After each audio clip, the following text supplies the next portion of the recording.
Son état d'injuste dit que l'homme peut quitter son père et sa mère, s'attacher à un homme et ils formeront une seule chair. Quand Dieu dit oui, nous les hommes nous disons non. Quand Dieu dit non, alors nous les hommes nous disons oui. Alors sachant, Dieu nous a démontré à travers la Bible que nous sommes injustes, que nous sommes des rebelles. Mais le Seigneur dit, je vais sauver ma créature. Parce que Dieu sait que si on doit mourir ce soir, en n'étant pas réconcilié avec lui, pas par le moyen de la religion, mais par le canal de Jésus-Christ, Dieu sait que si tu ne l'as pas fait, c'est l'enfer qui t'attend.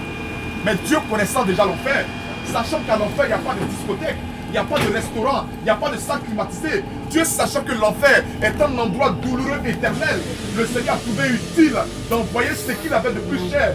Que pouvait dire le livre de Jean 3,16? Car Dieu a tant aimé le monde qu'il a donné son Fils unique afin que quiconque croit en lui ne périsse point mais qu'il ait la vie éternelle.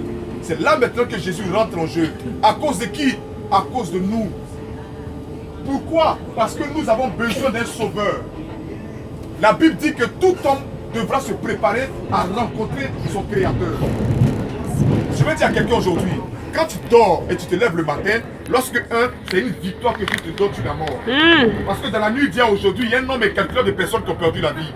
Mais tu es vivant pas parce que tu es beau, pas parce que tu es belle, pas parce que tu es fort ou intelligent. Non, c'est parce que le Seigneur nous laisse le temps de venir à lui avec un cœur repentant. Dieu veut nous sauver. C'est pourquoi Jésus pouvait donner une parabole en disant qu'il y a un cultivateur qui a planté un arbre. Et il a voulu couper l'arbre parce que l'arbre ne produisait pas de fruits. Aujourd'hui, tu es dans ta rébellion. Ah non, Dieu n'existe pas. Ah non, moi je ne crois pas en Dieu. Ah non, moi je vis ma vie comme je l'entends. Tu ne produis pas de fruits parce que les fruits que Dieu attend de toi, on appelle ça les fruits de l'esprit. Dieu veut que tu reconnaisses que c'est lui ton créateur. Dieu veut que tu t'humilies, que tu reconnaisses que tu es un rebelle, que tu es un homme injuste, une femme injuste. C'est ce que Dieu veut et il veut que tu te répandes et tu acceptes Jésus-Christ comme étant ton sauveur.